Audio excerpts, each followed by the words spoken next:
Here are the best solar panel tips for when you're using your solar panels for hiking, biking, and camping. Number one is very obvious, but make sure you aim for direct and unobstructed sunlight. Even partial shade from trees, clouds, or even your own shadow can cut down on the output by more than 50%. So make sure you position your panel where nothing is crossing it. Number two, angle your solar panel towards the sun. Don't just lay it flat. Tilt it slightly perpendicular to the sun's rays and adjust it throughout the day. This way you will get the most performance out of your solar panels. Number three, when clipping your solar panel to your pack while you're hiking or biking, make sure you actually use all 4 carabiner anchor points. This will stop it from flopping around, making it way more effective while you're hiking or biking with it. Most solar panels only come with 2 small carabiner hooks, which means you're gonna have to buy at least 2 more. I put links down below in the video description for some that I recommend will be awesome for you. When attaching your solar panel to your pack or bag, try your best to have one at least pointed straight up towards the sky to get the most out of the panel.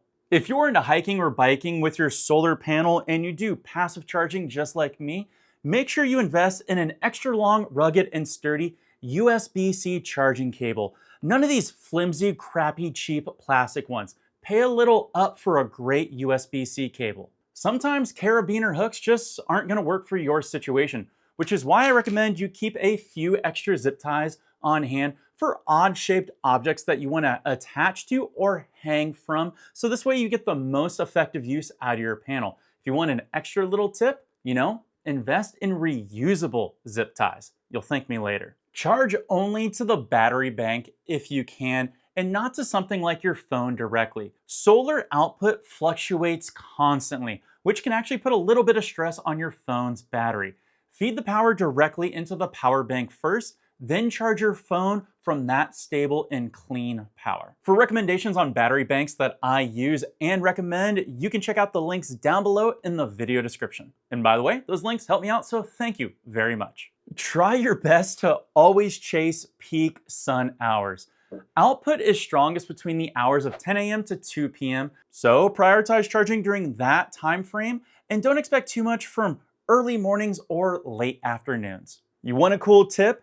Use the can trick to help with peak output. A cool trick someone showed me is set up your solar panels what you think is the best direction to capture sun. Then lightly place a short can on top of your solar panels and pay attention to where the shadow casts on the panel. This will help you adjust and refine the positioning of your panels to get the most performance out of them. Now, if you don't have a short can, you know what you can use that's even better, and I consider it a multitasker? The almighty beer can. I know you have one of these laying around your campsite or in your pack. One tip that always seems to get overlooked is make sure you keep your solar panels clean. Even if they're highly rated like IP67 or above, they're still affected by things like dust, sunscreen smudges, grime, mud, water. All these things can noticeably reduce the efficiency of your solar panel. So make sure you take a clean cloth that's got a little bit of damp water on it and gingerly and carefully just wipe it off to make sure that your solar panels are clean every time you want to use them. If you plan on hiking or biking a dusty trail, make sure you do this tip often. If your solar panels have an LED indicator, watch it. The built-in light actually tells you if the panel is actively generating power. If it's not lit, make sure you reposition your solar panels before walking away. Assuming that it's charging is a huge beginner mistake. If you're into the van life, RVing, overlanding, or anything on wheels, don't charge your solar panel through glass. Whether it's a car window, tinted window, skylight, even those clear plastic sheeting windows that you see on tents actually degrade the light quality enough to significantly reduce the charging speed. So if you're outdoors, try your best to have your solar panel in open air. Now, when it comes to getting the most out of your solar panel, it all starts with picking the right solar panel for your needs. After a lot of research and testing, I went with this one right here.